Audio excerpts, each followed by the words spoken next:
Hi everybody. Hola. We are just outside of the Great Sand Dunes National Park. They're just the sand dunes. Mark's freezing, so we're gonna make this one quick. So today's your lucky day. So since we've Mesa Verde and sand dunes. Yeah. So Mesa Verde and Sand Dunes are the two parks that we visited. We also stopped in Taos for a couple of days. Great time there. Yeah, Taos was, it's a magical place. Very magical, spiritual, a lot of history. People are amazing, really fun. Yeah, if you go there, you have to go to the Taos Pueblo.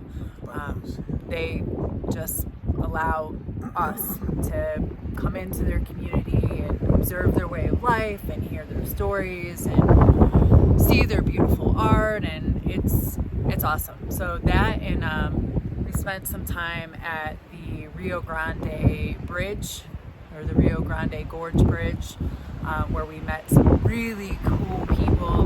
We have a podcast. It's recorded. I just need to have like a decent connection. So hopefully in the next couple days that'll be up. But let's start with some fun facts about Mesa Verde. Yeah, Mesa. We didn't actually plan to go there at first. We planned to stop in Rico, Colorado, because they had some cool hot springs that we wanted to visit. But they closed it off, and there was no other reason to visit Rico because there's nothing else in Rico. So literally nothing there. We both decided that we would keep moving, and we found Mesa Verde and decided we're going to hit that park. So surprisingly impressed with Mesa Verde. There's a lot of archaeological history there that I found pretty fascinating. Became a park in 1906. The ancestral Pueblo people inhabited Mesa Verde over 750 years ago. There are over 5,000 archaeological sites currently, of which there are 600 cliff dwellings, and which is crazy. Over 3 million objects in their museum of things you can look at. So lots going on there. 8,500 acres of wilderness. Out of those cliff dwellings, there's the Cliff Palace, which is the most notable cliff dwelling. It is the largest in North America. There are 150 rooms. There's 21 kivas. Kivas are kind of interesting. I didn't know what they were until we got there. They're like, they call them kind of underground, but they're about 4 or 5 feet down, and they're like a circular, maybe 8 or 10 feet in diameter. And they use them for rituals and meetings, and kids play in them, and maybe they sleep in them. But they're kind of a protected little area, and there's a lot of them there, so they're really fun to see. It is a World Heritage Site. They suspect that the people visited the area in the year 1300. They're not really sure why. They're assuming maybe it was crops. They used to grow beans and corn and squash, and they think that maybe the crops were just drying out and they didn't have resources for food. So the farming was like on top, and then the cliff dwellings were like over the edge. Yeah, I mean, they really built it right into the cliff face, the rock face. It was really fascinating to see. The Cliff Palace is huge. We saw other cliff dwellings from a distance that were really interesting. You almost couldn't see them because they were underneath these kind of cliff faces or like cliff rocks overhangs. Yeah. But this Cliff Palace was a palace. You have to take a tour because people are morons, and initially, before it was like protected, people would take things from the site and just, you know how people are, just stuff, sleeping there, doing stupid stuff, hurting it. So, but the tour was definitely worth it. The tour was fun because it was awesome. They have a lot of ancestral craftsmanship in making baskets and pottery, and these people actually, their ancestors were also from the Taos area and the Pueblos there in Taos. So, really cool place. We did a couple hikes. Yeah, a lot of fun. You get a lot of bang for your buck. Like if you're looking for somewhere to take your family, even like young kids, the one hike we did was 2.4 miles. It's like the Petroglyph Point Trail. But you get to there's like little handholds and footholds in the rock, tons of stuff to climb, but like nothing too scary. Right. These little like slot tunnels that you have to go through, and the petroglyph wall was like awesome. Yeah, Yeah, really really identified. cool. Yeah.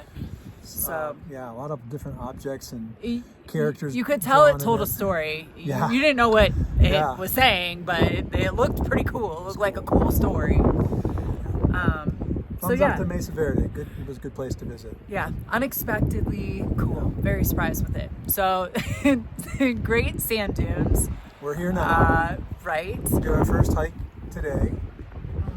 Now, Not doing we it knew a anymore. storm was coming, but we did it anyway. We hiked up to, it's called High Dune. We High didn't Dune. quite get to the peak of it, but It's kind of dumb that it's called High Dune because it's not the highest dune, but it's just under 700 feet. So, Great Sand Dunes has the highest sand dunes in North America. So the two highest ones are Star Dune, which I'm going to do tomorrow by myself. yeah, by herself. I'm not going back out there. And ironically named Hidden Sand Dune, just because it's like in the middle of it and you can't see it from the edge. But they're both about 750 feet. So the one we did was about 650. But when we started hiking, it was like a windstorm, kind of like this, but like sand whipping in everything in all your orifices. One step up takes you 2 steps back. Yeah. Almost the whole way, Yeah. which wasn't that big of a deal. It was the wind. I mean, we're talking like at least 40 plus mile an hour sustained winds on the sand, blowing in your face. And there was a storm coming over the horizon. By the time we were walking back down, it started raining and then thundering. Like you see a And peak, then and you say, "Oh, let's just make it to that hailing. peak." We get to that peak. There's just more sand, more peaks, and let's go to the next peak. Well, there's just going to be sand up there, so we go to the next peak. Sand. That's all that's there. Sand. Can we go back now? Let's try to chase the storm or beat the storm. But yeah, hail and rain and thunder and yeah. It builds character. So, Needs more character. so yeah. So I thought it was super fun, but Mark did not. So the sand dunes were created because there used to be a set of ancient lakes that covered this area.